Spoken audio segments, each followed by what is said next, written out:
previous part, we talked about the general classification or brief classification of kingdom Protista. And in kingdom Protista, we found out that there is a term called algae, which is mentioned here. So, before we start with Protista and the various types of protists, we will try to understand what exactly is meant by this term algae. Now, algae term is a common term which is given to photosynthetic forms. So, it is nothing like in one group. It is a common term for photosynthetic forms. And we would be using this term later on also. We have already used this earlier. That means we talk about kingdom Monera. There also we talked about blue-green algae. Then when we classified kingdom Protista, we used the term golden algae. And in kingdom Plantae, we will again talk about green algae, red algae and brown algae. That means this term algae or alga is just a general common term which is used for photosynthetic forms. Now, whenever we use the term algae, there has to be certain basic characteristic features which must be seen in those forms. So, what are those basic characteristics? Characteristics of algae. That means if a form shows these characteristic features, then only we can call it alga or algae. Number one, they are aquatic. They must be aquatic. They can be freshwater or marine, but they have to be in water. Then they are autotrophs, because we are talking about the photosynthetic forms. That means they are able to synthesize their own food. And because they are autotrophs, they are able to use the sunlight. They have pigment. So chlorophyll is present, and there are different types of chlorophylls. The further classification of just this general term algae is on the basis of chlorophylls that we'll take up in a minute.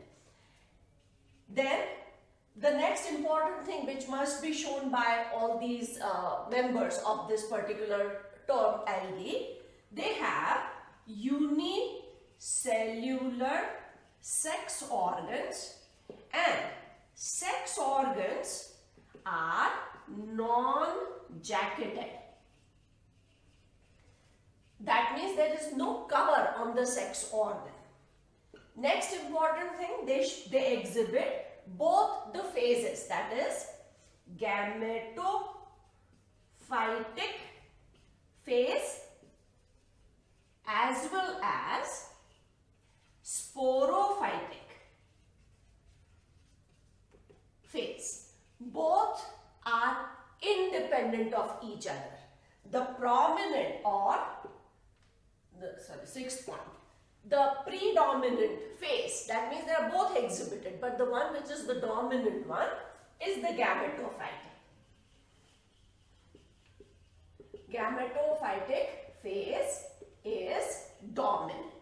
So if an organism shows all these characteristic features, then we will simply call it alga.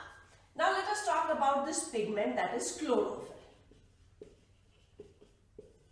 Chlorophyll is the main photosynthetic pigment, and depending upon the different types of algae, there can be some additional pigments also. But chlorophyll A is present in all algae. So all those which we have written here, they have to have chlorophyll A. Now further classification of general term algae can be on the basis of this chlorophyll. For example, chlorophyll A and B is found in green algae.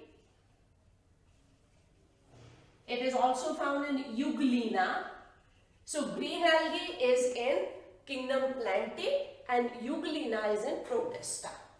chlorophyll A and C are present in brown algae. Brown algae are in kingdom Plantae.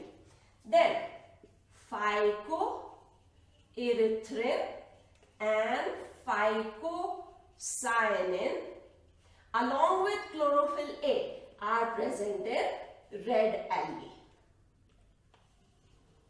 That means the further classification is based on the different types of pigments which are found in these algae.